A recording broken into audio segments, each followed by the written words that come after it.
Pamitnya Dinas keluar pulau. Tapi jam 1 dini hari tetangga menggedor pintu dengan wajah panik dan memaksaku melihat siapa yang sebenarnya sedang duduk santai di ruang tamunya. Halo sobat semuanya. Sebelum kita bahas lebih dalam, yuk klik tombol subscribe dan like dulu supaya kita bisa terus berbagi kisah menarik lainnya. Coba tulis di kolom komentar. Bapak Ibu lagi nonton dari kota mana nih? Semoga hari ini membawa keberkahan, rezeki yang berlimpah, dan kebahagiaan lahir batin bagi kita semua. Amin. Jam 1 malam adalah waktu yang paling keramat bagi kaum ibu rumah tangga seperti aku untuk menikmati surga dunia. Rasanya baru saja aku memejamkan mata dan mulai masuk ke alam mimpi indah di mana aku sedang belanja tanpa melihat label harga. Tiba-tiba terdengar suara gedoran pintu yang sangat brutal. Suaranya bukan sekadar ketukan tamu sopan yang mau bertamu, tapi lebih mirip suara penagih utang yang sudah kehabisan kesabaran, atau mungkin maling yang sedang amatiran dan lupa cara menyelinap diam-diam. Jantungku rasanya mau copot dan melompat keluar lewat tenggorokan saking kagetnya. Dengan nyawa yang belum terkumpul sepenuhnya, aku duduk terpaku di pinggir kasur sambil berusaha mencerna keadaan sekitar yang masih gelap gulita. Siapa orang kurang kerjaan yang bertamu di jam segini? Pikirku sambil meraba-raba mencari kerudung instan di gantungan baju. Kalau ini orang iseng, awas saja. Akan aku ceramahi sampai subuh biar dia menyesal sudah membangunkan macan tidur. Suara gedoran itu terdengar lagi. Kali ini lebih keras dan disertai panggilan nama yang terdengar panik. Aku menyeret langkahku yang berat menuju ruang tamu, menyalakan lampu teras, dan mengintip sedikit dari balik gorden jendela dengan perasaan was-was. Begitu melihat siapa yang berdiri di sana, rasa kantukku langsung hilang seketika digantikan oleh rasa bingung yang luar biasa.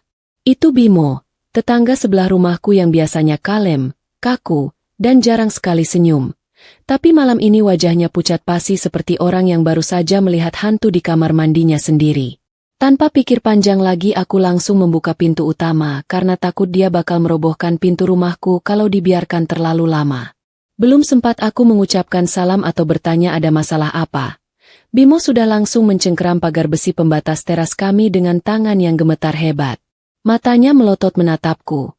Napasnya memburu seperti habis lari maraton keliling kompleks perumahan. Dia berkata dengan suara yang tertahan di tenggorokan. Sari, ikut ke rumahku sekarang. Suamimu ada di rumahku. Otakku mendadak korslet dan berhenti bekerja sejenak saat mendengar kalimat itu. Aku menatap Bimo dengan tatapan kosong, mencoba mencari tanda-tanda kalau dia sedang melawak atau membuat konten jebakan, tapi wajahnya terlalu serius untuk sebuah lelucon. Setahuku, dan seingatku yang sangat kuat ini, Raka, suamiku tercinta yang katanya calon suami teladan abad ini, sedang berada di luar pulau untuk urusan dinas kantor.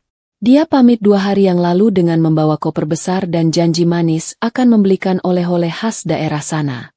Bimo tidak membiarkan aku melamun terlalu lama memikirkan nasib koper suamiku. Dia langsung memberi isyarat tangan yang tegas menyuruhku keluar rumah saat itu juga. Tanpa sempat mengganti baju dan masih mengenakan daster batik rumahan yang warnanya sudah agak pudar karena sering dicuci, aku melangkah keluar mengikuti tetanggaku itu. Masa bodoh dengan penampilan gembelku malam ini. Karena rasa penasaran di dadaku jauh lebih mendesak daripada rasa malu dilihat tetangga pakai baju tidur. Angin malam langsung menampar wajahku dengan dingin yang menusuk tulang begitu kami melintasi halaman rumput yang memisahkan rumah kami. Suasana perumahan sangat sepi. Hanya ada suara jangkrik dan langkah kaki kami yang beradu dengan jalanan semen. Bimo berjalan sangat cepat di depan dengan langkah lebar-lebar. Sementara aku harus setengah berlari mengejarnya dengan napas ngos-ngosan dan sandal jepit yang berbunyi ciplak-cipluk memecah keheningan malam. Pikiran-pikiran buruk mulai bermunculan di kepalaku seperti jamur di musim hujan. Kenapa Raka ada di rumah Bimo? Bukankah seharusnya dia sedang presentasi penting atau istirahat di Hotel Bintang 4 yang dia pamerkan fotonya kemarin? Lalu aku teringat pada Elina, istri Bimo. Wanita yang hobi dandan heboh bahkan cuma buat beli sayur ke depan kompleks itu memang terkenal ramah. Tapi ramahnya kadang membuat ibu-ibu lain suka mencibir di belakang. Jangan-jangan ada sesuatu antara suamiku dan istri tetanggaku ini. Kami akhirnya sampai di depan pintu jati rumah Bimo yang kokoh dan terlihat mahal itu. Pintu itu sedikit terbuka, menyisakan celah cahaya kuning remang-remang dari dalam ruang tengah yang entah kenapa membuat bulu kuduku berdiri semua. Rasanya seperti mau masuk rumah hantu di pasar malam. Bedanya ini gratis dan horornya nyata. Bimo berhenti tepat di ambang pintu. Dia menoleh ke arahku sebentar dengan tatapan yang sulit diartikan. Campuran antara rasa kasihan dan kemarahan yang meluap-luap. Tanpa bicara apa-apa lagi, Bimo mendorong pintu itu perlahan sampai terbuka lebar. Aroma ruangan itu langsung menyergap hidungku begitu aku melangkah masuk. Itu bukan aroma masakan atau pewangi ruangan biasa, tapi aroma parfum maskulin yang sangat aku kenal dan hafal di luar kepala. Itu adalah wangi parfum mahal yang aku belikan buat Raka saat ulang tahunnya bulan lalu dengan uang tabunganku sendiri. Wangi yang seharusnya berada ratusan kilometer dari sini, sekarang justru tercium kuat di ruang tamu tetanggaku. Kakiku rasanya lemas seperti jeli saat melihat pemandangan di ruang tengah itu. Di sana, di atas sofa kulit warna merah marun milik Bimo, duduklah sosok laki-laki yang pamitnya mau cari nafkah demi masa depan keluarga. Tapi ternyata malah sedang asyik bertamu di rumah istri orang tengah malam buta. Raka duduk di sana dengan santai, kemejanya sedikit berantakan, dan wajahnya terlihat sangat nyaman seolah ini adalah rumahnya sendiri. Di sebelahnya duduk Elina, mengenakan baju tidur satin yang menurutku terlalu bagus untuk sekadar dipakai tidur sendirian. Mereka berdua terlihat sedang tertawa lirih. Sebuah tawa yang langsung berhenti mendadak begitu melihat aku dan Bimo berdiri di ambang pintu seperti dua patung penjaga gerbang neraka. Gelas yang dipegang Raka nyaris jatuh dari tangannya, dan wajahnya yang tadinya merah segar berubah menjadi seputih kertas lipat dalam hitungan detik. Aku berdiri mematung di sana, menatap suamiku yang katanya sedang sibuk kerja keras bagai kuda. Ternyata memang benar dia kerja keras. Tapi kerja keras membohongi istrinya sendiri. Malam itu, di jam 1 dini hari yang seharusnya tenang, duniaku rasanya runtuh seketika. Tapi anehnya aku tidak menangis. Rasa kaget dan dongkol justru membuat air mataku mampet. Aku hanya menatap mereka bergantian sambil mengatur napas, mempersiapkan diri untuk drama rumah tangga paling konyol yang akan segera dimulai. Suasana di ruang tengah itu mendadak hening, jauh lebih sepi daripada suasana ujian nasional yang diawasi guru paling galak. Waktu seolah berhenti berputar, membekukan kami berempat dalam posisi yang sangat canggung. Raka menatapku dengan mata melotot yang hampir keluar, persis seperti maling ayam yang tertangkap basah oleh warga satu kampung. Mulutnya membuka dan menutup tanpa suara, mirip ikan mas koki yang kekurangan oksigen di dalam akuarium yang kotor. Aku bisa melihat keringat dingin mulai bermunculan di dahi suamiku yang lebar itu. Padahal, pendingin ruangan di rumah Bimo ini diatur sangat rendah sampai-sampai aku merasa seperti sedang berdiri di kutub utara. Tapi rupanya, rasa takut ketahuan selingkuh jauh lebih panas daripada suhu ruangan manapun. Di sebelah Raka, Elina tampak membeku dengan pose yang sangat tidak elegan.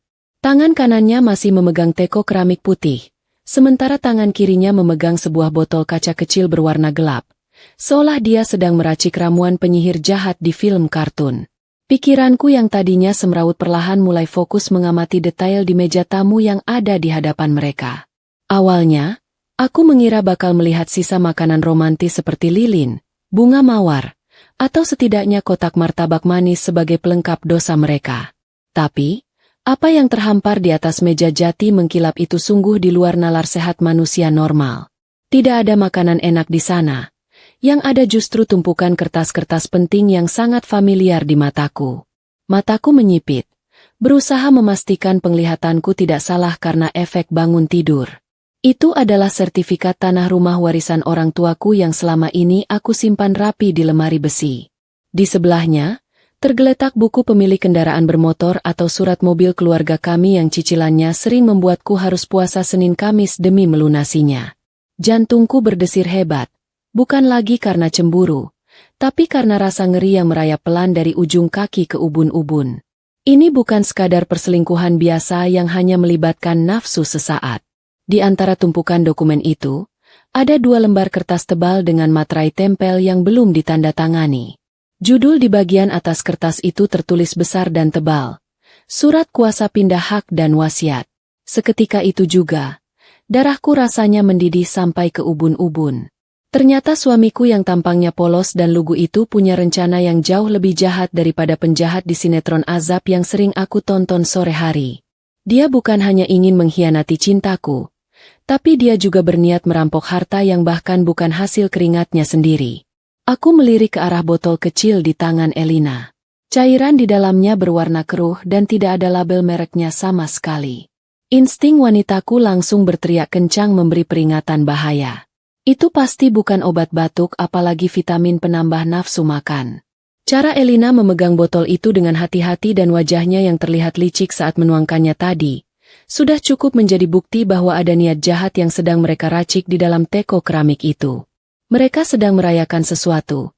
Sebuah rencana busuk untuk menyingkirkan aku dan mungkin juga Bimo agar mereka bisa menikmati harta kami berdua dengan tenang. Raka akhirnya sadar dari kebekuannya. Dia buru-buru meletakkan gelas yang dipegangnya ke meja dengan gerakan kasar sampai isinya tumpah sedikit membasahi taplak meja yang mahal. Dia mencoba berdiri, merapikan kerah kemejanya yang kusut dengan tangan gemetar, berusaha mengembalikan wibawanya yang sudah jatuh ke titik nol. Wajahnya memucat, lalu memerah, sebuah campuran ekspresi antara malu, takut, dan marah karena rencananya gagal total di tengah jalan. Dia menatapku, mencoba mencari kata-kata pembelaan, tapi lidahnya keluh seolah ada lem perekat yang mengunci mulutnya rapat-rapat. Sementara itu, Elina yang biasanya cerewet dan suka pamer tas tiruan di arisan kompleks, kini tampak menciut di sofa. Dia buru-buru menyembunyikan botol kaca kecil itu ke balik bantal sofa, sebuah usaha penyembunyian barang bukti yang sangat amatiran dan sia-sia karena aku dan Bimo sudah melihatnya dengan jelas. Tatapan matanya liar bergerak ke sana kemari mencari jalan keluar. Tapi pintu depan sudah diblokir oleh tubuh Bimo yang tinggi besar. Aku menarik napas panjang, mencoba menahan emosi agar tidak meledak dan mencakar wajah mereka berdua saat itu juga. Menangis dan histeris tidak akan ada gunanya sekarang. Air mata tidak akan menyelamatkan sertifikat rumahku. Aku justru merasa harus tertawa melihat betapa menyedihkannya pasangan selingkuh ini. Mereka pikir mereka pintar, menyusun rencana di tengah malam saat pasangan sah mereka tertidur lelap. Tapi Tuhan punya selera humor yang unik. Dia mengirimkan tetangga sebelah untuk membongkar semuanya tepat sebelum rencana mereka berhasil dieksekusi. Bimo melangkah maju melewati aku, memecah keheningan yang menyiksa itu. Langkahnya tenang tapi penuh ancaman, membuat Raka mundur selangkah sampai betisnya menabrak meja. Bimo tidak berteriak atau memukul. Dia hanya menatap istrinya dan Raka dengan pandangan jijik, seolah sedang melihat tumpukan sampah yang lupa dibuang selama seminggu. Malam ini, di ruang tamu yang mewah ini, topeng suamiku yang sempurna akhirnya hancur berkeping-keping, menampilkan wajah aslinya yang serakah dan tak punya hati. Suara Raka yang biasanya lantang dan penuh wibawa kalau sedang menyuruhku berhemat uang belanja, kini terdengar seperti kaset radio rusak yang pitanya tersangkut. Dia mencoba membuka mulut, mengeluarkan potongan kata-kata yang tidak nyambung dan terdengar sangat menyedihkan. Dengan wajah memelas yang dibuat-buat, dia berusaha meyakinkan aku bahwa semua ini hanya salah paham belaka. Katanya dia cuma mampir sebentar untuk menumpang kamar kecil karena kunci rumah kami ketinggalan. Alasan macam apa itu? Padahal rumah kami jelas-jelas bersebelahan dan dia punya kunci cadangan yang selalu tergantung manis di ikat pinggangnya. Benar-benar alasan kelas tri yang bahkan anak balita pun tidak akan percaya. Aku hanya bisa geleng-geleng kepala melihat tingkah pola suamiku yang mendadak jadi bodoh itu. Bayangkan saja, dia bilang cuma numpang ke toilet, tapi di meja ada sertifikat rumah dan surat warisan. Memangnya sejak kapan orang buang air butuh bawa-bawa sertifikat tanah? Apa dia mau menggadaikan sertifikat itu ke malaikat penjaga kamar mandi? Kebohongan Raka semakin lama semakin tidak masuk akal.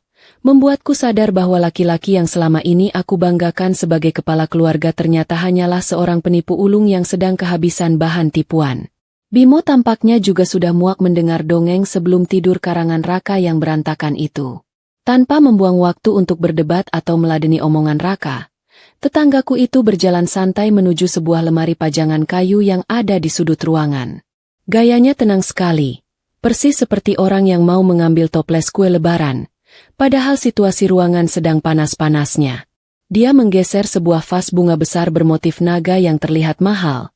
Lalu tangannya meraba-raba bagian belakang vas tersebut. Raka dan Elina menatap gerakan Bimo dengan bingung. Leher mereka memanjang seperti jerapah yang penasaran. Detik berikutnya, Bimo berbalik badan sambil memegang sebuah benda kecil berwarna hitam di tangannya. Itu bukan batu akik atau jimat penolak bala, melainkan sebuah alat perekam suara digital mungil. Rupanya, Bimo bukan suami yang pasrah begitu saja menerima nasib punya istri genit. Diam-diam, dia sudah mencium gelagat busuk di rumahnya sendiri dan memasang perangkap canggih untuk menangkap basah tikus-tikus di rumahnya. Suasana ruangan mendadak hening mencekam saat jempol Bimo menekan tombol putar pada alat kecil itu. Tidak perlu menunggu lama. Suara yang sangat aku kenal langsung memenuhi ruangan. Itu suara Raka, suamiku tercinta. Suaranya terdengar jernih dan penuh percaya diri. Sangat berbeda dengan suara gagapnya barusan. Dalam rekaman itu, nada bicara Raka terdengar santai dan kejam, seolah-olah dia sedang membicarakan rencana liburan akhir pekan, padahal isi pembicaraannya sungguh membuat darahku berhenti mengalir. Dalam rekaman itu terdengar Raka berkata dengan nada meremehkan, "Tenang saja, sayang. Racun tikus dosis tinggi ini tidak akan berasa kok kalau dicampur dengan jamu kunyit asam. Kamu tahu kan Sari itu paling doyan minum jamu tiap pagi?" Dia pasti langsung menenggaknya sampai habis tanpa curiga. Mendengar kalimat itu, lututku rasanya langsung lemas dan mau copot. Ternyata kebiasaanku minum jamu yang sering Raka perhatikan itu bukan bentuk perhatian suami siaga, tapi dia sedang mempelajari celah untuk mengirimku ke alam baka dengan cara yang praktis.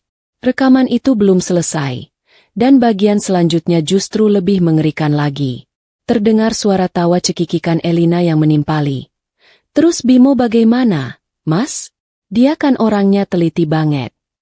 Lalu Raka menjawab dengan enteng. "Gampang, lantai kamar mandi rumah ini kan licin.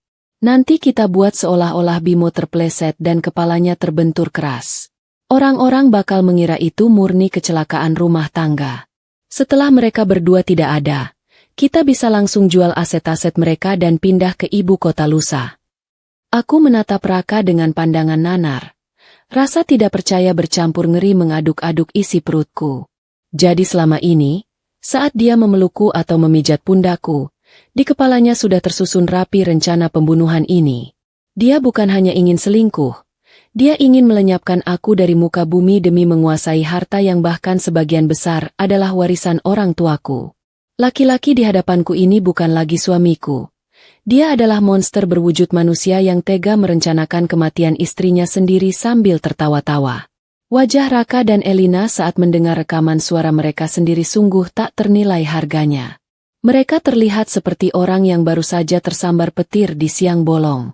Mata Raka melotot horor menatap alat perekam di tangan Bimo, seolah benda kecil itu adalah bom waktu yang baru saja meledakkan hidupnya.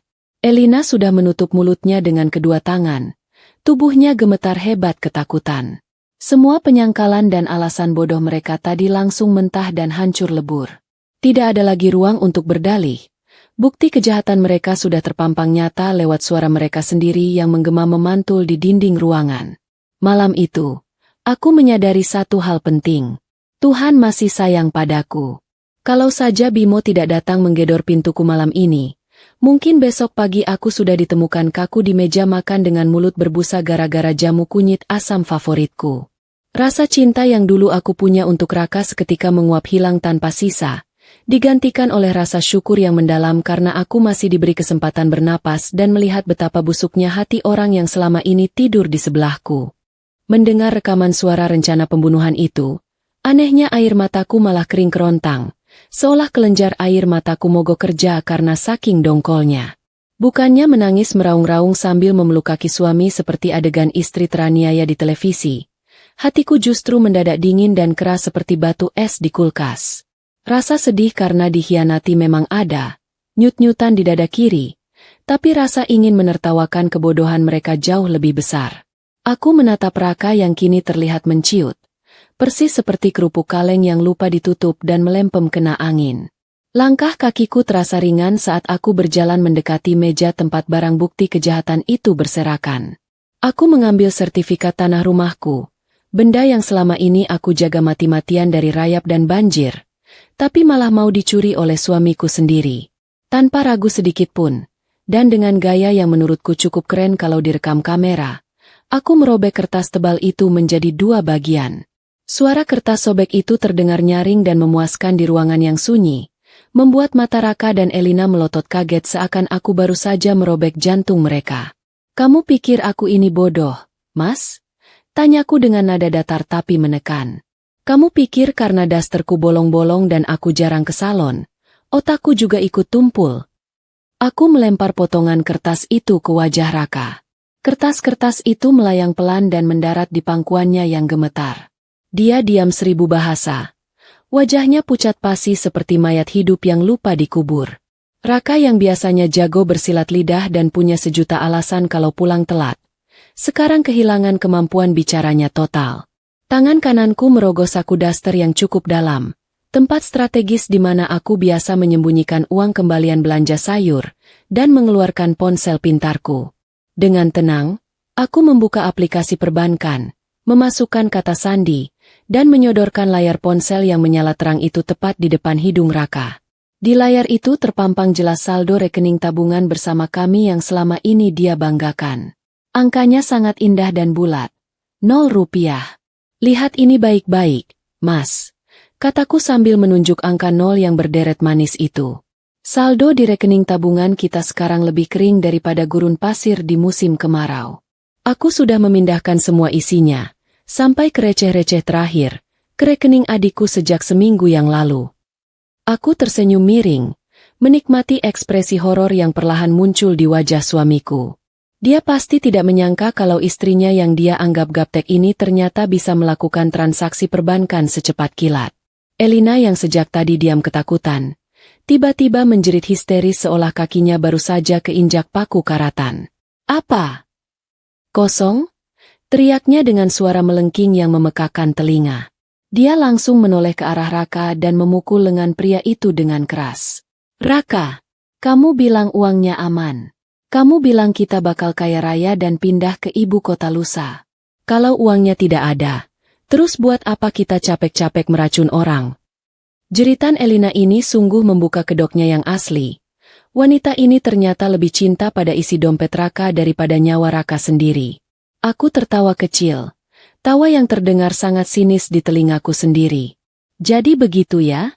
Cinta mati kalian ternyata ada harganya." Sindirku tajam. "Sebenarnya, aku sudah curiga sejak sebulan lalu, Mas. Waktu itu kamu pulang kerja dengan kemeja yang baunya bukan bau keringat laki-laki pekerja keras, tapi bau parfum wanita murah yang menyengat hidung, persis bau parfum yang biasa dipakai Elina kalau lagi jemur pakaian." Ternyata hidung istri itu memang radar paling canggih ciptaan Tuhan yang tidak bisa dibohongi. Raka tampak seperti orang linglung yang baru saja jatuh dari langit. Rencana sempurnanya yang mungkin sudah dia susun berbulan-bulan sambil senyum-senyum sendiri di kamar mandi, kini hancur berantakan dalam hitungan detik. Dia menatap layar ponselku, lalu menatap Elina yang sedang marah-marah, dan terakhir menatapku.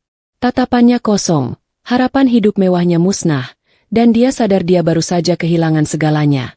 Istri yang tulus, harta yang dia incar, dan bahkan harga dirinya sebagai laki-laki. Kamu tahu kata sandi ponselku." Raka akhirnya berhasil mengeluarkan suara, meski terdengar parau dan menyedihkan. "Pertanyaan bodoh macam apa itu? Tentu saja aku tahu.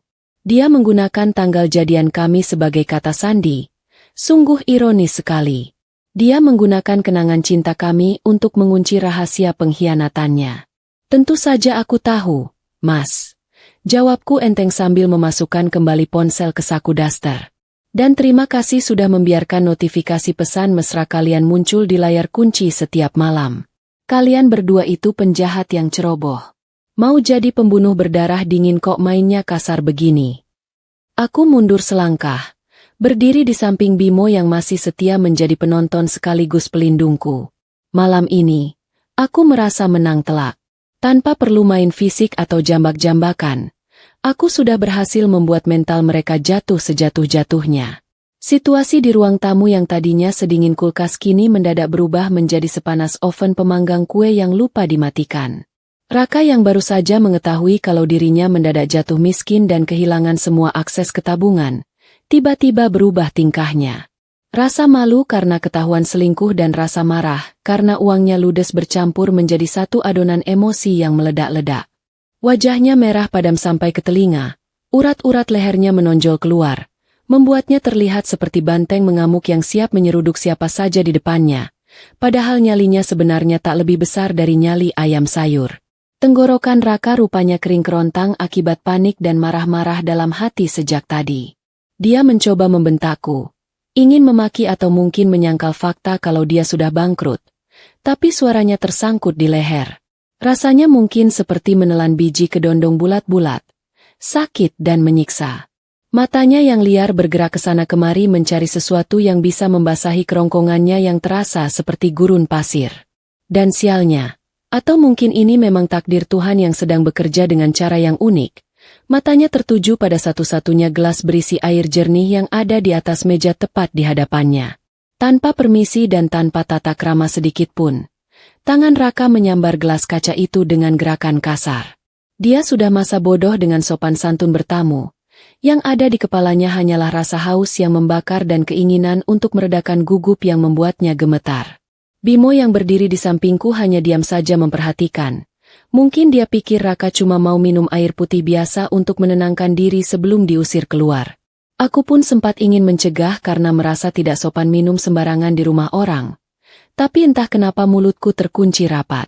Raka langsung menempelkan bibir gelas itu ke mulutnya dan menenggak isinya dengan rakus seperti orang yang baru pulang dari lomba lari maraton. Bunyi gluk, gluk, gluk terdengar jelas di ruangan yang sunyi itu. Namun, belum sampai setengah gelas air itu masuk ke perutnya, tiba-tiba terdengar teriakan melengking yang memecahkan gendang telinga. Itu suara Elina. Istri tetanggaku itu melompat dari sofa dengan wajah yang lebih horor daripada penonton film seram. "Jangan diminum, Mas Raka!" teriak Elina histeris sambil mengulurkan tangannya, mencoba meraih gelas itu. Tapi sayang seribu sayang, teriakan Elina itu telat beberapa detik. Nasi sudah menjadi bubur, dan air sudah masuk ke perut. Raka yang kaget mendengar teriakan selingkuhannya itu langsung berhenti minum dan menurunkan gelasnya dengan wajah bingung. Dia menatap Elina dengan tatapan polos seolah bertanya, "Kenapa? Airnya ada cacingnya."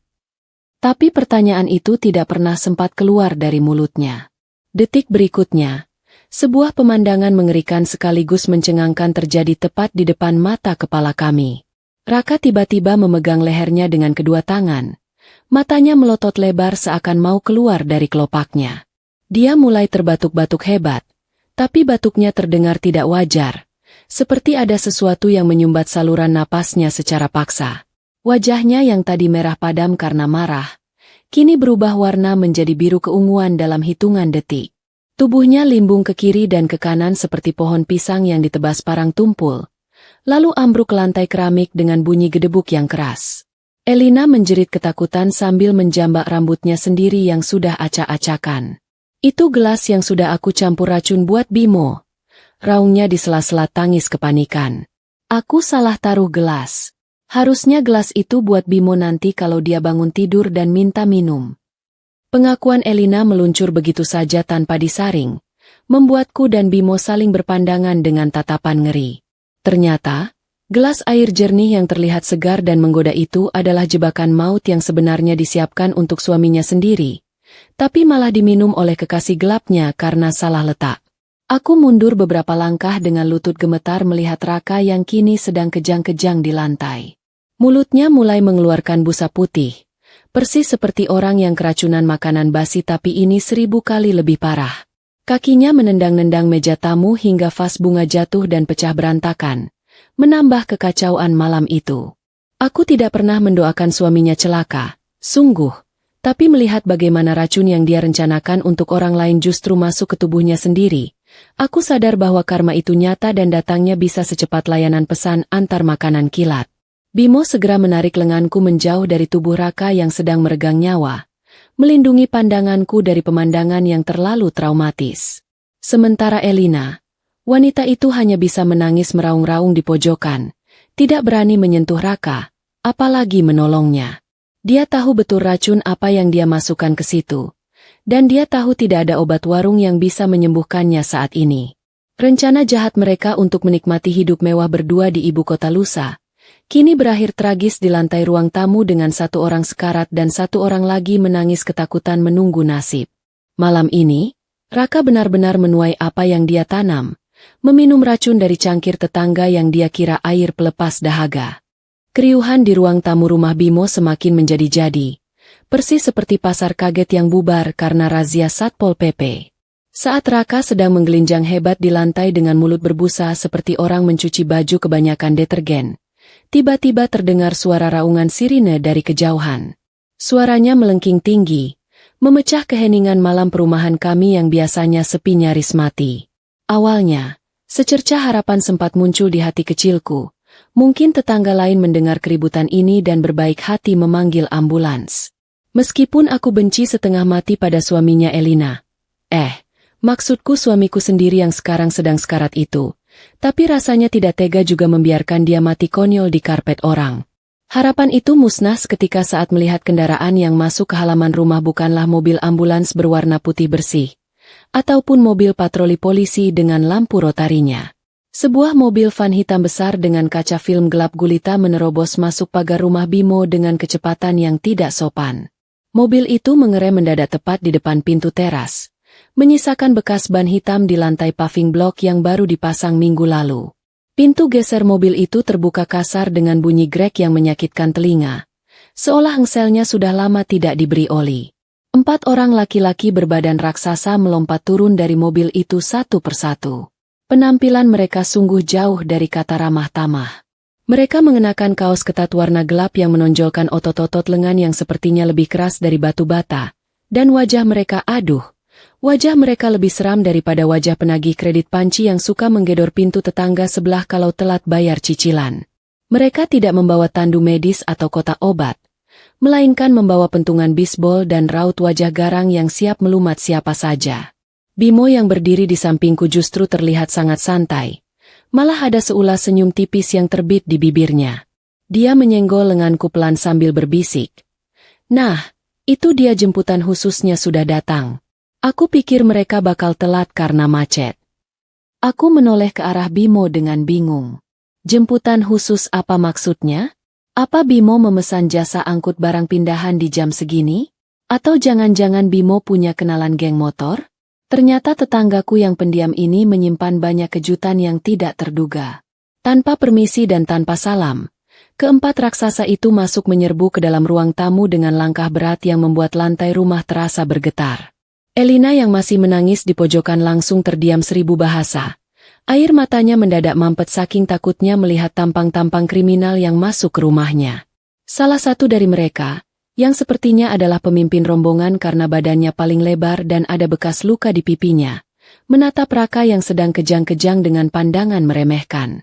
Dia menendang pelan kaki Raka dengan ujung sepatu bot kulitnya, persis seperti orang mengecek ban mobil kempes. Wah! Hebat juga akting si bos ini, ucap pria itu dengan suara berat yang serak-serak basah, nadanya penuh ejekan. Baru juga mau ditagih, sudah pura-pura ayan begini. Bangun wai, jangan dikira kita ini anak TK yang bisa dibohongi pakai drama sakit-sakitan. Pria itu tertawa keras, tawa yang tidak lucu sama sekali dan membuat bulu kuduk merinding. Ternyata mereka sama sekali tidak peduli dengan kondisi Raka yang memang sedang diambang maut. Bagi mereka, Raka cuma debitur nakal yang sedang mencari alasan untuk kabur dari kewajiban. Aku memberanikan diri bertanya, meskipun suaraku agak bergetar karena ngeri melihat otot lengan mereka yang sebesar paha saya. Maaf, mas-mas ini siapa ya?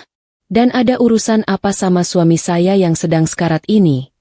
Pria itu menoleh ke arahku. Matanya memindai penampilanku dari atas ke bawah lalu mendengus kasar.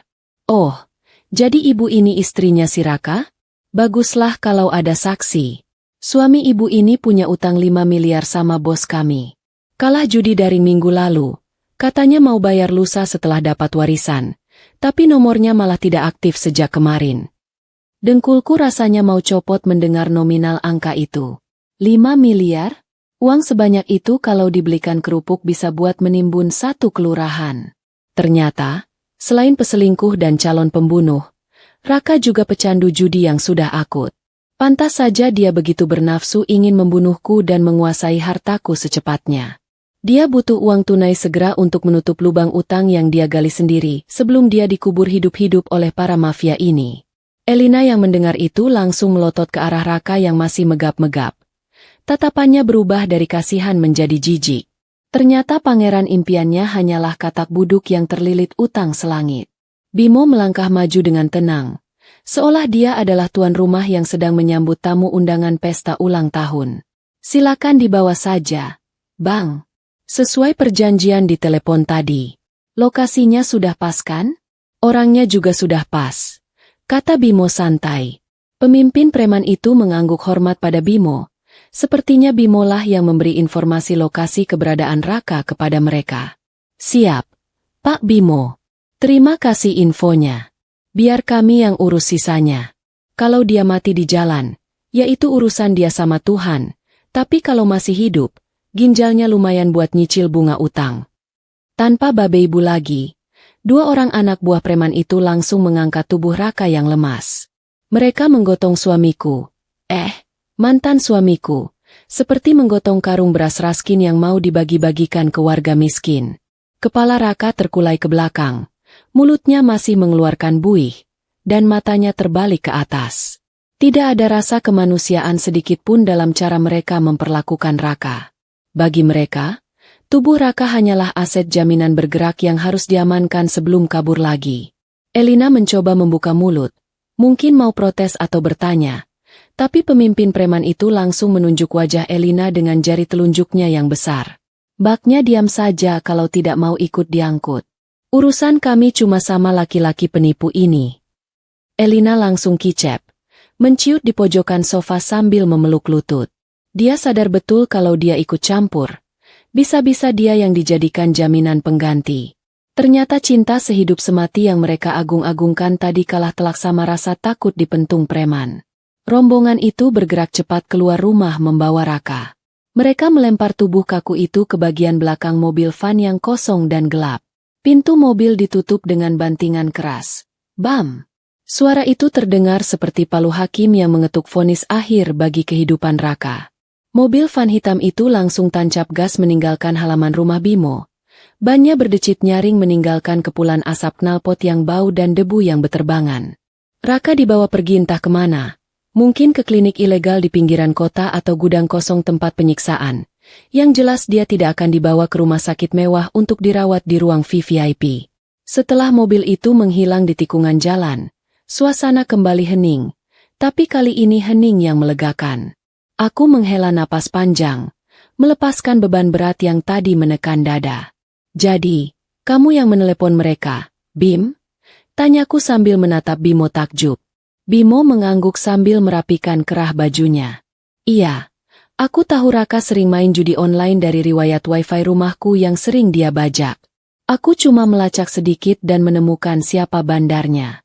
Daripada kita yang kotor tangan menghukum dia, biar teman-temannya sendiri yang menagih janji. Sungguh cara yang elegan dan bersih untuk menyingkirkan sampah masyarakat. Bimo tidak perlu mengotori tangannya dengan darah. Dia cukup menggunakan kartu as yang selama ini disembunyikan Raka. Aku menatap jalanan kosong di depan rumah dengan perasaan campur aduk. Tidak ada rasa sedih. Yang ada hanya rasa puas yang aneh. Suamiku tidak mati di tanganku. Tapi dia menuju neraka dunia yang dia ciptakan sendiri. Dan yang paling penting, sekarang tinggal satu lagi masalah yang tersisa di ruangan ini. Elina, si peracik kopi maut yang kini gemetar sendirian tanpa pelindung. Debu jalanan yang ditinggalkan oleh mobil van hitam para penagih utang itu perlahan mulai turun kembali ke bumi, menyisakan keheningan yang jauh lebih mencekam daripada kuburan di malam Jumat. Raka sudah lenyap dibawa pergi untuk membayar dosa-dosanya dengan cara kerja paksa, dan kini panggung drama di ruang tamu itu hanya menyisakan satu pemain antagonis yang tertinggal. Elina, wanita yang biasanya tampil paling kinclong dan wangi satu kompleks, sekarang meringkuk di sudut sofa seperti kucing kecebur got yang kedinginan. Riasan wajahnya luntur terkena air mata, membuat maskara hitam meleleh di pipinya, persis seperti hantu wanita di film horor lokal yang kehabisan anggaran tata rias.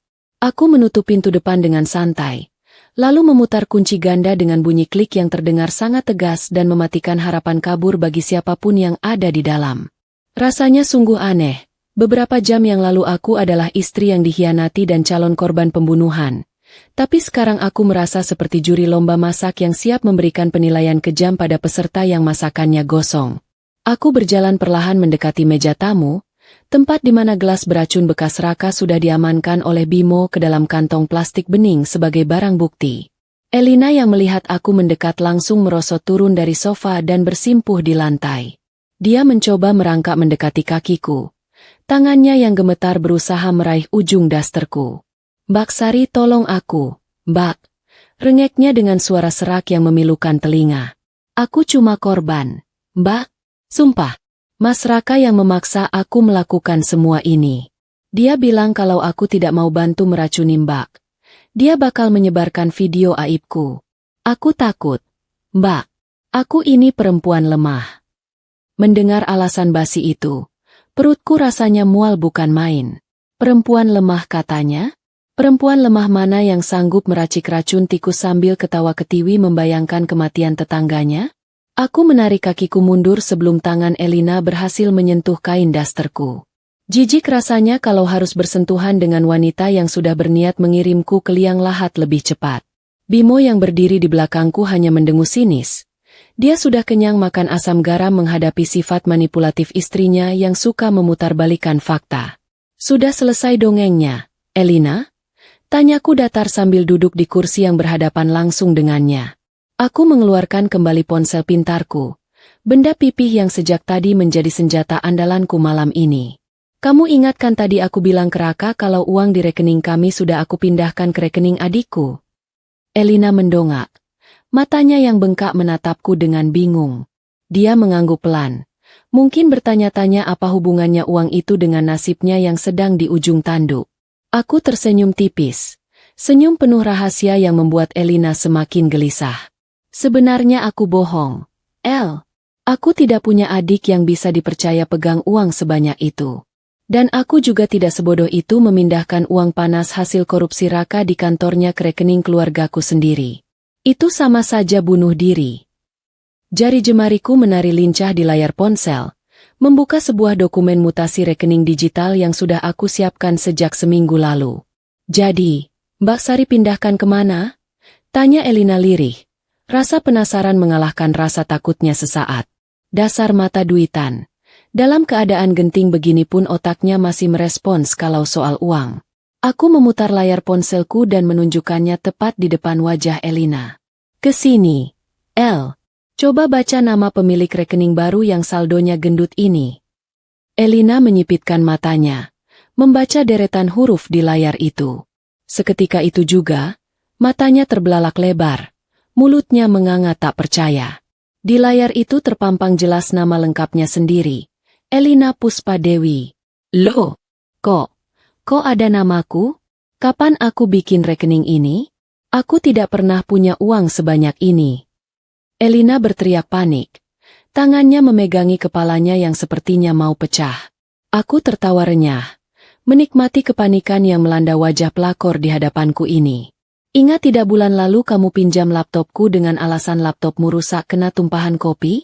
Saat itu kamu lupa logo dari data pribadimu dan foto KTP-mu ada di sana. Aku pinjam sebentar datamu untuk membuka rekening digital ini. Dan taraa, semua uang Raka, termasuk uang hasil gelapan kantor yang dia sembunyikan, sekarang parkir manis di rekening atas namamu." Bimo melangkah maju, memberikan penjelasan hukum layaknya seorang jaksa penuntut umum yang handal. "Kamu tahu artinya ini, Elina? Di mata hukum, kamu sekarang adalah penadah utama. Raka yang menggelapkan uang, tapi uangnya mengalir ke kamu. Artinya, polisi akan menganggap kamulah otak di balik pencucian uang ini. Kamu yang menikmati hasilnya, kamu yang memegang kuncinya." Wajah Elina langsung pucat pasi, lebih putih dari tembok rumah. Dia menggeleng-gelengkan kepala dengan histeris. "Tidak, itu jebakan. Aku bisa lapor polisi kalau Mbak Sari mencuri dataku." "Silakan lapor," tantangku santai sambil bersedekap. "Tapi coba pikir pakai otakmu yang pas-pasan itu. Siapa yang akan dipercaya polisi? Aku, istri sah yang nyaris mati diracun dan punya bukti rekaman pembunuhan?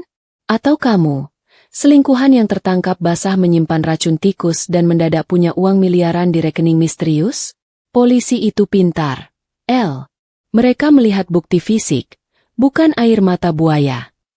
Jebakan ini memang aku siapkan sebagai kartu as terakhir. Aku tahu Raka itu bukan orang bersih. Dia banyak main belakang soal uang proyek. Kalau aku ambil uang itu, aku yang jadi penjahat. Tapi kalau aku oper uang itu ke Elina, dia yang jadi tong sampah pembuangan dosa Raka. Raka hilang diculik penagih utang. Jadi dia tidak bisa membela diri. Satu-satunya tersangka yang tersisa lengkap dengan barang bukti uang haram itu ya cuma Elina. Kamu tamat, kata Bimo dingin, tanpa sedikit pun rasa kasihan pada wanita yang pernah dia nikahi itu. Pasalmu berlapis-lapis kayak kue lapis legit. Percobaan pembunuhan berencana, perselingkuhan, dan sekarang ditambah tindak pidana pencucian uang kelas kakap. Kamu mau masuk penjara berapa lama? Seumur hidup? Atau sampai ubanmu tumbuh semua? Elina ambruk ke lantai. Tenaganya habis terkuras oleh kenyataan pahit yang menghantamnya bertubi-tubi. Dia sadar dia sudah masuk ke dalam lubang buaya yang dia gali sendiri. Dia ingin harta Raka. Maka aku berikan semua harta itu beserta dosa-dosa dan ancaman penjaranya sekalian. Dia ingin memiliki Raka sepenuhnya.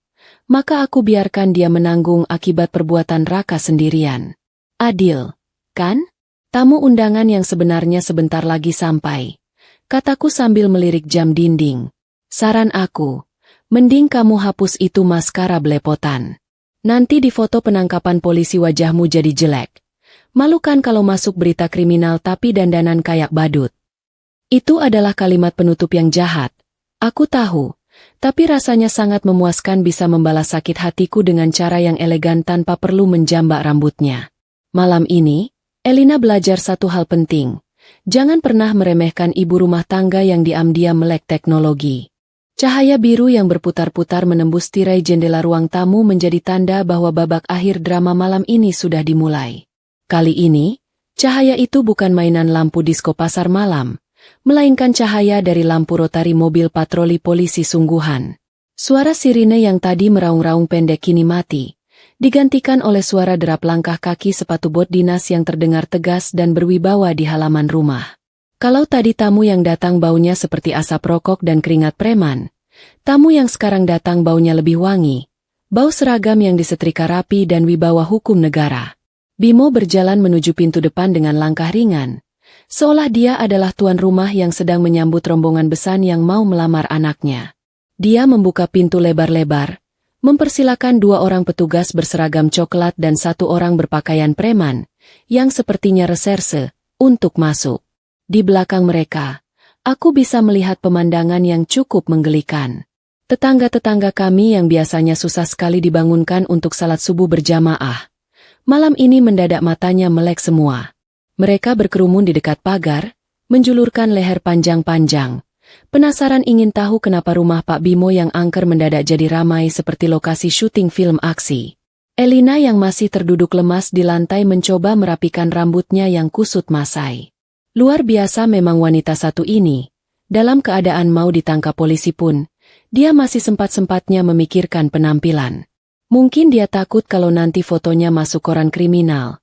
Dia terlihat jelek dan kalah saing sama penjahat lain. Dia mencoba memasang wajah paling memelas. Air matanya diperas keluar lagi agar terlihat seperti korban kekerasan dalam rumah tangga yang butuh perlindungan. Selamat malam, Pak Bimo. Kami menerima laporan adanya keributan dan dugaan tindak pidana di sini. Sapa salah satu polisi yang pangkatnya paling tinggi dengan sopan namun tegas. Bimo mengangguk hormat. Lalu tanpa banyak basa-basi dia menyerahkan kantong plastik bening berisi gelas kaca yang masih ada sisa airnya. Selamat malam, Pak. Betul sekali. Istri saya, Elina, baru saja melakukan percobaan pembunuhan terhadap saya. Itu barang buktinya, gelas berisi racun tikus yang dia racik sendiri. Untungnya saya belum sempat minum, tapi tamu tak diundang tadi yang malah meminumnya karena salah ambil. Polisi itu menerima kantong plastik tersebut dengan hati-hati. lalu menatap Elina yang kini wajahnya pucat pasi lagi. Sebelum Elina sempat membuka mulut untuk membela diri dengan sandiwara air matanya, Bimo sudah mengeluarkan senjata pamungkasnya. Dia menyodorkan alat perekam suara digital yang tadi menyelamatkan nyawa kami. Dan ini bukti perencanaannya, Pak. Rekaman suara asli tanpa rekayasa, lengkap dengan tanggal dan jamnya. Bapak bisa dengar sendiri betapa semangatnya istri saya membahas dosis racun tikus. Pak polisi itu menekan tombol putar. Seketika, suara tawa jahat Elina dan rencana licik Raka kembali menggema di ruangan itu. Wajah petugas polisi itu langsung mengeras. Tidak ada lagi keraguan di matanya. Bukti rekaman itu terlalu kuat, sekuat beton jembatan layang. Mendengar suaranya sendiri diputar di depan aparat penegak hukum, Elina langsung lemas seperti kerupuk kena kuah bakso. Dia tahu, tidak ada pengacara hebat manapun yang bisa menyangkal bukti sejelas itu. Aku tidak mau ketinggalan momen. Aku melangkah maju dengan anggun, memegang ponsel pintarku seperti memegang piala kemenangan. Dan ini motifnya, Pak, kataku sambil menunjukkan bukti mutasi rekening gendut atas nama Elina.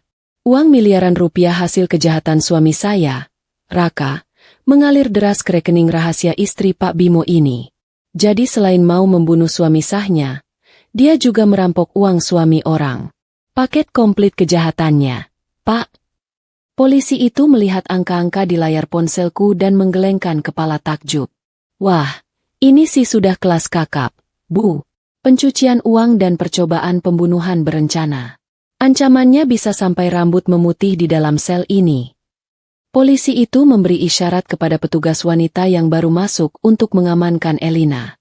Elina menjerit histeris saat petugas wanita itu memegang lengannya. Lepaskan. Aku tidak salah. Sari yang menjebakku. Itu uang Raka. Aku tidak tahu apa-apa. Teriakannya sungguh memekakan telinga. Persis suara kucing kawin yang kejepit pintu. Dia meronta-ronta, menendang angin, dan mencoba menggigit tangan petugas. Tapi percuma saja. Tenaga ibu-ibu sosialita yang jarang olahraga jelas kalah telak sama tenaga polwan terlatih. Bunyi klik dari gelang besi alias borgol yang mengunci kedua tangan Elina di belakang punggung menjadi musik paling merdu yang pernah aku dengar malam ini. Elina diseret paksa berdiri. Saat dia digiring keluar rumah melewati aku dan Bimo, dia sempat berhenti sebentar. Matanya menatap kami dengan nyalang penuh kebencian. Kalian iblis. Kalian sekongkol menghancurkan aku. Ludahnya muncrat sedikit ke lantai. Aku hanya tersenyum manis. Senyum paling tulus yang bisa kuberikan. Hati-hati di jalannya. El. Oh iya. Jangan lupa nanti di penjara ikut kegiatan menjahit atau memasak ya. Biar ada gunanya sedikit hidupmu itu. Bimo di sampingku hanya menepuk pundak Elina pelan. Seolah sedang menyemangati teman lama. Dah. Sayang, kunci rumah nanti aku ganti. Jadi tidak usah repot-repot mikirin mau pulang kemana. Elina digelandang keluar menuju mobil patroli. Di luar pagar, kerumunan tetangga langsung heboh. Kilatan lampu kamera ponsel menyala di mana-mana. Rupanya tetangga-tetangga kami yang budiman ini tidak mau kehilangan momen untuk membuat konten status pesan instan mereka. Besok pagi, wajah Elina pasti sudah viral di grup arisan satu kecamatan dengan judul berita yang bombastis. Elina menundukkan kepalanya dalam-dalam. Rasa malunya pasti sudah menembus sampai ke tulang sumsum. Dia yang selalu ingin jadi pusat perhatian karena kemewahannya, malam ini akhirnya terwujud menjadi pusat perhatian. Tapi sebagai tersangka kriminal berbaju daster satin. Mobil patroli itu pun perlahan bergerak meninggalkan halaman rumah Bimo, membawa serta sumber masalah yang selama ini meracuni hidup kami. Suara sirine dinyalakan sebentar sebagai tanda pamit. Lalu mobil itu menghilang di kegelapan malam. Para tetangga mulai bubar jalan sambil berbisik-bisik seru, membawa bahan gosip yang cukup untuk dibahas selama sebulan ke depan. Tinggallah aku dan Bimo berdiri berdua di teras rumah yang kini terasa sangat lengang. Angin malam berhembus pelan, tapi anehnya tidak lagi terasa dingin menusuk. Rasanya justru sejuk dan melegakan.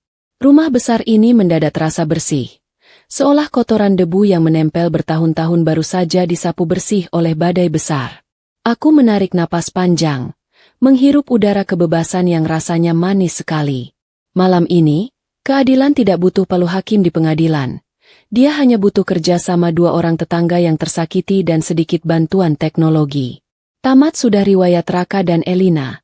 Dan hidup kami yang sebenarnya baru saja akan dimulai. 3 bulan sudah berlalu sejak malam yang penuh drama itu.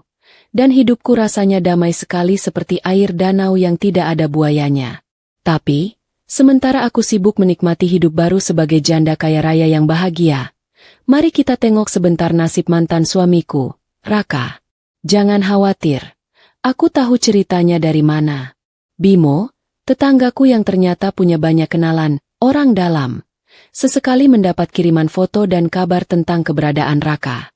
Anggap saja ini hiburan kecil di kala senggang sambil minum teh sore. Jauh di sebuah pulau terpencil yang namanya saja tidak ada di peta wisata, Raka kini sedang menjalani profesi barunya. Dulu dia adalah direktur yang kerjanya cuma tanda tangan dan tunjuk sana-sini di ruangan berpendingin udara. Sekarang, dia telah bermetamorfosis menjadi pekerja tambang batu kapur di daerah yang panasnya minta ampun. Di sana, matahari seolah ada 5 biji dan bersinar tepat di atas kepala tanpa ampun. Kulit Raka yang dulu putih bersih dan terawat berkat krim mahal, kini sudah gosong terbakar matahari. Warnanya lebih mirip aspal jalan raya yang baru dicurahkan. Penampilan Raka sungguh mengenaskan. Sampai-sampai kalau ibunya sendiri melihat, pasti tidak akan kenal. Tubuhnya yang dulu berisi karena kebanyakan makan enak, kini kurus kering tinggal tulang dibalut kulit. Bajunya hanyalah kaos oblong lusuh yang sudah bolong di bagian ketiak dan celana pendek kargo yang warnanya sudah tidak jelas karena tertutup debu kapur tebal. Tidak ada lagi jam tangan mewah atau sepatu kulit mengkilap. Yang ada hanyalah sepatu bot karet murahan yang sudah bocor, membuat kakinya lecet dan kapalan di mana-mana. Yang paling menyedihkan, atau mungkin paling adil menurutku, adalah kondisinya yang sekarang bisu. Racun tikus salah sasaran malam itu ternyata tidak membunuhnya, tapi merusak pita suaranya secara permanen. Raka, yang dulu mulutnya manis penuh bualan dan jago membohongi istri, sekarang hanya bisa mengeluarkan suara nguk-nguk parau seperti suara knalpot motor tua yang kemasukan air. Di tempat kerja barunya, dia dipanggil, si bisu, oleh para mandor galak yang tidak segan-segan memukul punggungnya pakai rotan kalau kerjanya lelet. Sungguh sebuah karma yang dibayar tunai tanpa dicicil. Siang itu, matahari sedang ganas-ganasnya memanggang bumi. Para pekerja paksa diberi waktu istirahat 10 menit untuk makan siang. Raka duduk bersila di tanah berdebu, berlindung di bawah bayangan ban truk raksasa yang bannya setinggi rumah. Napasnya memburu, keringat bercucuran membasahi wajahnya yang kotor bercampur debu hitam. Perutnya keroncongan hebat, meminta diisi apa saja asalkan bisa dimakan. Menu makan siangnya hari itu, sama seperti hari-hari kemarin, adalah nasi bungkus dengan lauk ikan asin sekeras batu dan sedikit sayur nangka yang kuahnya sudah agak basi. Seorang mandor melemparkan bungkusan nasi itu ke arah Raka dengan kasar, persis seperti orang memberi makan kucing liar. Raka menangkapnya dengan tangan gemetar. Rasa lapar membuatnya membuang jauh-jauh gengsi dan harga dirinya. Dia membuka bungkusan nasi itu dengan rakus, tidak peduli lagi kalau tangannya kotor penuh tanah. Namun, saat dia hendak menyuapkan nasi keras itu ke mulutnya, gerakannya terhenti mendadak. Matanya terpaku pada kertas koran bekas yang menjadi pembungkus nasi tersebut. Meskipun kertas itu sudah lecek dan berminyak terkena kuah sayur, tulisan dan gambar di sana masih bisa terbaca dengan jelas. Jantung Raka seakan berhenti berdetak saat melihat foto wanita yang terpampang besar di halaman koran bekas itu. Wanita itu tersenyum anggun, memakai baju muslimah yang elegan, berdiri di depan sebuah gedung yayasan baru sambil memegang gunting pita peresmian. Itu adalah wajahku. Wajah Sari, istri yang dulu dia sia-siakan dan dia rencanakan pembunuhannya.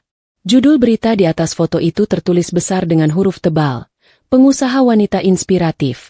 Sari bangkit dari keterpurukan, dirikan panti asuhan dari aset suami yang hilang. Raka membaca tulisan itu dengan mata berkaca-kaca.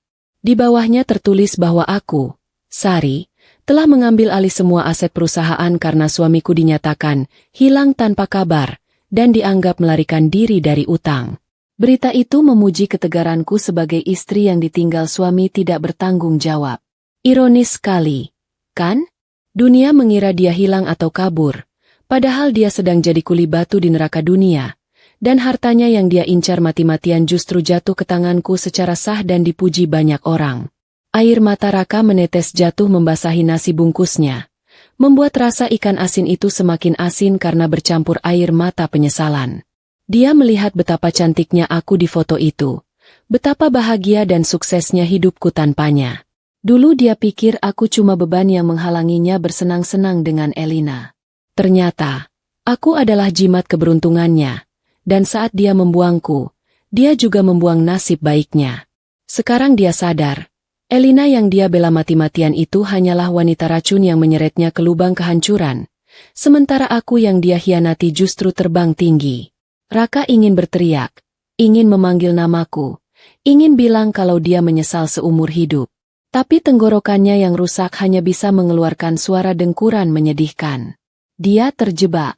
Dia tidak bisa pulang, tidak bisa menelepon, dan tidak bisa bicara. Dia hanyalah hantu yang masih hidup, dilupakan oleh dunia, dan dihapus dari kartu keluarga. Utang 5 miliarnya pada bos mafia itu mungkin baru akan lunas kalau dia bekerja di sana selama 7 turunan. Itu pun kalau dia tidak mati duluan karena batuk darah.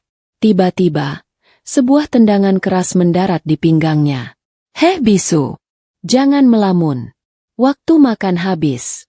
Sana angkat batu lagi," bentak sang mandor galak sambil mengayunkan rotan. Raka tersungkur mencium tanah. Wajahnya tepat berada di samping foto wajahku yang tersenyum di kertas koran. Dengan sisa tenaga yang ada, dia bangkit berdiri, menyeka air matanya dengan punggung tangan yang kapalan, lalu kembali menyeret kakinya yang sakit menuju tumpukan batu kapur. Di bawah terik matahari yang membakar kulit, Raka akhirnya mengerti arti pepatah lama. Penyesalan itu memang selalu datang terlambat. Kalau datangnya di awal, namanya pendaftaran. Dan sayangnya, pendaftaran untuk kembali ke kehidupan mewahnya sudah ditutup selamanya. Raka harus menerima takdir barunya, menjadi budak bisu yang hidup dalam bayang-bayang masa lalu, ditemani kenangan akan istri yang dulu dia sia-siakan. Matahari pagi ini bersinar jauh lebih cerah dari biasanya. Seolah-olah sang surya pun tahu kalau penghuni rumah ini sedang merayakan kemenangan hidup yang paripurna. Cahaya kuning keemasan menerobos masuk lewat celah-celah dedaunan pohon mangga di halaman belakang, menciptakan lukisan bayangan yang indah di atas rumput Jepang yang baru saja dipangkas rapi. Burung-burung gereja berkicau riuh rendah, berebut remah roti yang sengaja aku taburkan di pinggir kolam ikan. Suaranya terdengar merdu, jauh lebih merdu daripada rayuan gombal mantan suamiku yang isinya cuma janji palsu dan utang piutang. Aku berdiri di tengah halaman belakang sambil memegang selang air, menyirami deretan bunga mawar yang sedang mekar-mekarnya dengan perasaan damai yang sulit dilukiskan dengan kata-kata. Kalau kalian ingat, dulu halaman belakang rumahku dan rumah Bimo dipisahkan oleh tembok beton setinggi 2 meter yang kaku dan dingin, persis seperti tembok penjara yang membatasi narapidana. Tapi sekarang, tembok pembatas yang sombong itu sudah rata dengan tanah. Seminggu setelah Raka diangkut mobil van dan Elina diseret polisi, aku dan Bimo sepakat untuk merobohkan pagar pembatas itu. Bukan, ini bukan berarti kami tinggal serumah tanpa ikatan pernikahan. Jangan berpikir yang macam-macam dulu ya. Kami hanya menyatukan halaman belakang kami menjadi satu taman luas yang asri. Simbol bahwa tidak ada lagi rahasia dan sekat yang membatasi persekutuan kami sebagai korban yang selamat. Rasanya sungguh melegakan bisa memandang hamparan rumput hijau yang luas tanpa terhalang tembok beton. Perubahan fisik rumah ini sejalan dengan perubahan mental yang aku rasakan. Dulu, aku merasa seperti burung dalam sangkar emas. Istri penurut yang tahunya cuma masak, macak, dan manak, padahal diam-diam dikhianati. Sekarang, aku merasa seperti elang yang bebas terbang, penguasa penuh atas takdir dan hartaku sendiri. Tidak ada lagi rasa was-was membuka ponsel suami, tidak ada lagi rasa curiga mencium bau parfum asing, dan yang paling penting, tidak ada lagi rasa takut diracun saat minum jamu pagi hari. Bimo keluar dari pintu kaca belakang rumahnya dengan langkah santai yang penuh wibawa. Dia membawa nampan kayu berisi 2 cangkir teh hangat yang asapnya masih mengepul dan sepiring pisang goreng yang warnanya coklat keemasan menggugah selera. Penampilan Bimo juga sudah berubah total. Kalau dulu wajahnya selalu terlihat tegang dan kaku seperti kanebo kering karena menanggung beban punya istri pesolek yang banyak maunya, sekarang wajahnya terlihat 10 tahun lebih muda.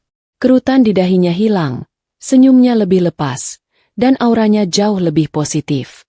Ternyata benar kata orang bijak, membuang orang beracun dari hidup kita adalah resep awet muda yang paling ampuh. Jauh lebih ampuh daripada suntik botoks mahal sekalipun. Selamat pagi, Bu Direktur. Sapa Bimo dengan nada bercanda sambil meletakkan nampan di atas meja gazebo kayu yang baru kami bangun di tengah taman gabungan itu. Dia memanggilku begitu karena sekarang aku yang memegang kendali penuh atas perusahaan properti peninggalan Raka. Siapa sangka, ibu rumah tangga berdaster ini ternyata punya bakat terpendam mengelola bisnis dan memecat karyawan-karyawan malas yang dulu disayang Raka. Aku mematikan keran air, menggulung selang dengan rapi, lalu berjalan menuju gazebo sambil tertawa kecil. Selamat pagi juga, Pak Konsultan. Tumben pisang gorengnya tidak gosong hari ini. Ledaku sambil duduk di kursi rotan yang nyaman. Kami duduk berhadapan, menikmati angin pagi yang sepau-sepau. Suasana di antara kami begitu cair dan nyaman, seperti dua sahabat lama yang sudah saling mengenal luar dalam. Hubungan kami unik, bukan pacaran, tapi lebih dari sekadar tetangga. Kami adalah dua prajurit perang yang berhasil memenangkan pertempuran berdarah tanpa mengangkat senjata. Dan ikatan itu jauh lebih kuat daripada ikatan romantis picisan anak remaja. Bimo menyeruput tehnya perlahan, lalu menatapku dengan tatapan serius namun tenang. Sar, aku baru dapat kabar lagi dari kenalanku di pusat. Ujarnya pelan, membuka topik pembicaraan yang sedikit berat namun penting sebagai penutup buku masa lalu kami. Aku meletakkan pisang goreng yang baru mau kugigit. Kabar soal apa? Si Raka atau si Elina? Tanyaku santai, tanpa ada degup jantung berlebih. Nama-nama itu sekarang hanyalah nama asing yang tidak lagi memicu rasa sakit di dadaku. Soal tempat Raka, bekerja. Jawab Bimo sambil mengeluarkan gawai tabletnya dan menunjukkan sebuah artikel berita daring. 3 hari yang lalu, ada operasi gabungan militer di perbatasan negara tempat tambang ilegal itu beroperasi. Rupanya aktivitas mereka sudah terlalu mencolok dan merusak lingkungan. Jadi pemerintah setempat memutuskan untuk meratakan tempat itu dengan tanah. Mataku membaca baris demi baris berita itu dengan teliti. Di sana tertulis bahwa terjadi baku tembak antara aparat dan penjaga tambang, yang berakhir dengan meledaknya gudang penyimpanan dinamit. Ledakan itu menyebabkan longsor besar yang menimbun sebagian besar area tambang, terutama zona merah tempat para pekerja paksa biasa ditempatkan. Laporan resmi menyebutkan tidak ada evakuasi menyeluruh untuk korban yang tertimbun karena medannya terlalu berbahaya dan tidak stabil. Zona merah. Gumamku pelan, teringat cerita Bimo sebelumnya bahwa Raka ditempatkan di zona paling berbahaya itu. Bimo mengangguk pelan, seolah mengonfirmasi apa yang ada di pikiranku. Iya, Sar. Kemungkinan besar. Raka ada di sana saat kejadian. Dia tidak akan pernah ditemukan. Namanya tidak ada di daftar warga negara. Tidak ada yang mencarinya. Dan sekarang kuburannya adalah tumpukan batu kapur yang dia pecahkan sendiri. Dia benar-benar lenyap. Sar. Kali ini selamanya. Mendengar itu, aku bersandar ke kursi rotan dan menghela napas panjang. Anehnya, aku tidak merasa sedih, tapi aku juga tidak merasa ingin bersorak gembira. Yang aku rasakan hanyalah rasa lega yang teramat sangat, seperti baru saja melepaskan ransel berisi batu kali yang selama ini aku gendong kemana-mana. Raka mendapatkan akhir yang dia tulis sendiri. Dia yang ingin menyingkirkan aku demi harta. Akhirnya dia yang tersingkir oleh keserakahannya sendiri, tertimbun bersama angan-angannya yang tidak kesampaian. Alam semesta bekerja dengan cara yang sangat rapi dan efisien dalam membersihkan sampah-sampah kehidupan. Kalau Elina bagaimana? Tanyaku mengalihkan topik, ingin memastikan nasib satu lagi pengganggu hidup kami. Bimo tersenyum miring, senyum yang menyiratkan kepuasan. Oh, kalau mantan istriku yang cantik jelita itu, kabarnya dia sedang menjadi primadona di penjara wanita. Tapi bukan primadona yang dipuja, melainkan jadi bahan suruhan narapidana senior. Kabar terakhir, dia stres berat karena rambut sambungnya rontok semua dan kulitnya gatal-gatal tidak cocok dengan air penjara. Dia sering teriak-teriak sendiri mengaku sebagai nyonya besar yang dijebak. Sampai-sampai sipir penjara bosan mendengarnya. Kami berdua tertawa renyah mendengar cerita itu. Membayangkan Elina yang hobi luluran susu harus mandi air keruh penjara adalah komedi putar karma yang sangat menghibur. Mereka berdua, Raka dan Elina, dulunya merasa seperti raja dan ratu yang bisa mengatur hidup mati orang lain. Sekarang, yang satu jadi debu tambang, yang satu lagi jadi tukang cuci piring di sel tahanan. Sungguh, Tuhan itu maha sutradara yang skenarionya tidak pernah gagal memberikan plot twist terbaik di akhir cerita. Hidup itu lucu ya, Bim, kataku sambil menatap langit biru yang bersih tanpa awan. 3 bulan lalu, jam segini aku mungkin sudah jadi mayat yang dikerumuni lalat kalau kamu tidak datang menggedor pintu. Sekarang, aku malah duduk di sini, minum teh manis, punya uang banyak, dan merasa lebih hidup dari sebelumnya. Kadang kita harus melewati neraka dulu untuk bisa benar-benar menghargai surga kecil seperti pagi ini. Bimo mengangguk setuju. Benar, Sar. Dan pelajaran paling pentingnya adalah, jangan pernah meremehkan kekuatan tetangga yang suka begadang dan istri yang jago main perbankan daring. Candanya yang membuatku tergelak. Tetangga-tetangga di sekitar kompleks kami sekarang juga sudah berubah sikapnya. Dulu mereka sering menggosipkan aku sebagai istri kuper yang jarang keluar rumah. Sekarang, wah, setiap aku lewat naik mobil baruku, mereka menyapa dengan senyum paling lebar, berharap kecipratan rezeki atau sekadar ingin tahu rahasia suksesku. Mereka tidak tahu saja kalau rahasia suksesku adalah membuang suami tidak berguna. Tapi biarlah itu jadi rahasia dapur kami berdua. Aku mengangkat cangkir tehku, mengajak Bimo bersulang. Untuk hidup baru kita, Bim. Hidup tanpa racun, tanpa dusta, dan tanpa parasit. Bimo mengangkat cangkirnya dan mendentingkannya pelan ke cangkirku. Bunyi tring yang bening terdengar merdu di pagi yang sunyi. Untuk hidup baru, dan untuk pagar tembok yang sudah roboh, jawabnya sambil tersenyum tulus. Kami kembali menyesap teh hangat itu dalam diam yang menenangkan. Rasa teh melati ini manis, sedikit sepat, tapi hangat menjalar ke seluruh tubuh. Jauh berbeda dengan rasa kopi sianida yang dulu hampir menjadi minuman terakhirku. Aku memejamkan mata sejenak, merasakan sinar matahari pagi menghangatkan wajahku. Di kejauhan, suara klakson tukang sayur terdengar nyaring, menandakan kehidupan normal terus berjalan. Aku, Sari, janda korban perselingkuhan yang nyaris mati dibunuh, kini telah bangkit menjadi wanita yang tidak terkalahkan. Raka dan Elina mungkin pernah menghancurkan hatiku, tapi mereka gagal menghancurkan jiwaku. Justru berkat kejahatan mereka, aku menemukan kekuatan yang selama ini terpendam di dalam diriku. Cerita horor rumah tangga itu sudah tamat. Buku lamanya sudah aku bakar habis abunya.